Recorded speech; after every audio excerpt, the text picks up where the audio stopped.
Today's video is sponsored by Mugambi Mwiti, a true patriot and a Kenyan nationalist at heart.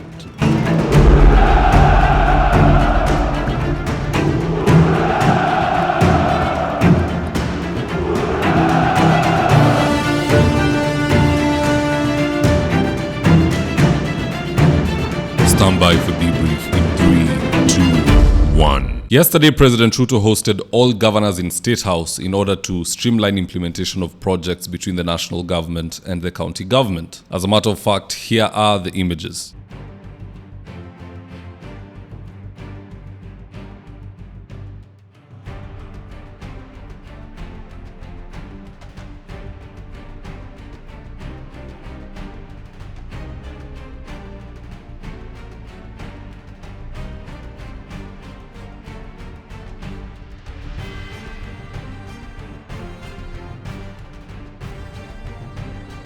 Now, two governors were notably absent. That's Cecil Mbarire and Natembeya. So in this video, I want us to look into why the two did not attend this high-level meeting. And with no further ado, let's get after it. Let's start off with Natembeya. Governor Natembeya, in my opinion, was set up, because the same day governors were meeting at State House, that just so happened to be the exact same day that the Senate Agriculture Committee summoned Natembeya to appear before them. It is almost like they didn't want Natembeya next to Ruto in the Senate. And I find this to be a politically charged move, not just because of the timing, but also because of the statement made by the chair of the Agriculture Committee over the weekend. Here is Senator Wafula of Bungoma County confirming his bias towards Natembeya ahead of the hearing. Roll the tape. Mheshimiwa Speaker, on Thursday, mimi kama mwenyekiti wa kamati ya ukulima, uchumi samawati na mifugo, Mheshimiwa Governor wa Trans Nzoia atakuja mbele ya kamati yangu mimi kama mwenyekiti, aweze vile kuwajibika kwa kazi ambayo anafanya kule Trans Nzoia. Naomba mweke televisheni zenu wazi, muone jinsi tutakaragazana katika kazi ya kujenga watu wa Kenya, na yule ambaye ana makosa lazima awajibiki. Na mheshimiwa, mimi naomba, siku za Biblia tulimwachilia Barnaba, wakamsulubisha nani? Yesu. Barnaba ako Trans Nzoia, Mheshimiwa Speaker, mutuachie tumsulubishe na tuondokee njiani. Tuko pamoja watu wangu? Na ndio ujue hawa ni mikora. When Natembeya appeared before the Senate, he begged them to allow him to play that clip in a bid to prove the bias that the senator has towards Natembeya, because he did make that speech while trying to please Wetangula, who was speaking behind him. Anyway, here's Natembeya's rebuttal. The chair cannot appear to be biased, and the chair cannot appear to be working on behalf of somebody who is not inside this committee. And I'm just begging very humbly that if we step out, let that clip be played when we are out. Make your own judgment. I can play that clip because it appears some members are not aware. I can play it. The exact words that you said. Mr. Chairman, I raised that matter because, not because I'm not ready to answer the question, because this is a thing that we did. I can even answer you, ask today and answer tomorrow because I've got all the information. All I'm saying is that the process must be fair. I have come here today, not as a governor, but as a man. Because what did the chair say? Challenged me as a man, as a Bukusu man, who is now appearing before men, other men to be persecuted. Had I chickened out on account I didn't have enough time, I'll be finished today. So I'm here more. Sorry, the chair. Can we just play that clip? So you only hear what he said, because the clip is there, the chair is here. What is the harm of playing the clip? We have it. You have the clip? We have the clip. He has about 2 minutes clip. It's not a long one.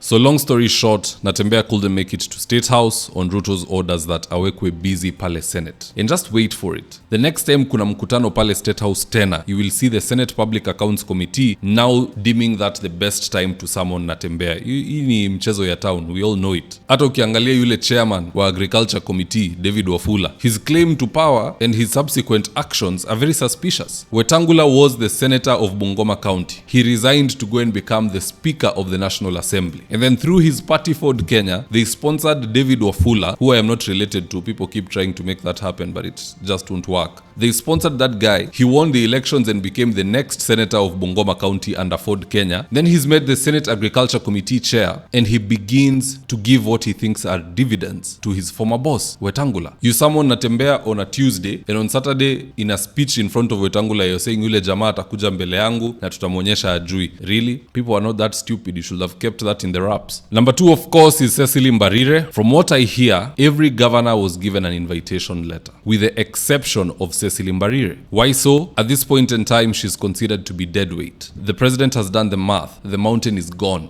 Be it Embu, be it Meru, be it Kiambu, whichever county you want to list, it's gone. The president can only get a small minority in that area, a very small minority. So at this juncture, the only way to survive this existential crisis is to have UDA and ODM merged and create a national frontier that will attract the masses. Cecil Mbarire has to go, as per right now, so that Raila can bring in his new national chair, maybe Osotsi, maybe Gladys Wanga, and Ruto can put there some of his cronies, so that they can have a holistic party that will attract, or rather connect, the Lakeside and Rift Valley to vote as one. So for Cecil, her days are done as UDA national chair, and it's rather ironic. I said it in a video before that she's the same person who plotted for the removal of Malala. Malala told us as much himself, and she's the same person who plotted the removal of Rigathi Gachagua. Sasa yeye mwenyewe anabanduliwa. I tell you, kwa hii dunia malipo ni papa hapa. There's no other world to live in. This is the one to live in. This is the one to thrive in. It's the one to receive lessons in, even if it's in the form of karma. But at the end of the day, guys, that's just my opinion. Do let me know your own comments in the comment section below. Why do you think these two governors were not present in State House? Is it politically charged, or is it just mere coincidence? Maybe they had a dental appointment. Do drop me your own comments in the comment section below, and I'll do my best to read them and to give you a response. And in the event you're here for the first time, please go on and hit the subscribe button. And if you're watching for a different platform, just head on over to YouTube, search for David Wafula. Hit the subscribe button. You're going to be getting a ton of content of this nature. If politics is something you're passionate about, this is definitely the one channel that you really need to subscribe to.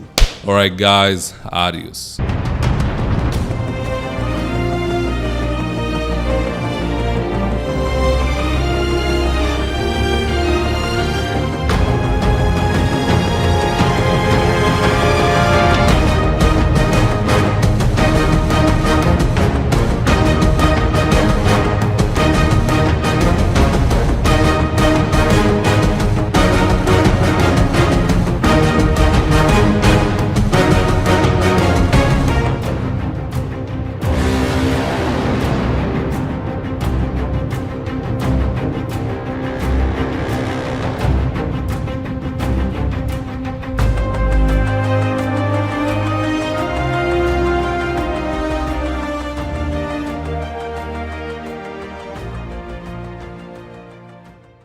Thank you for choosing David Wafula as your primary news platform.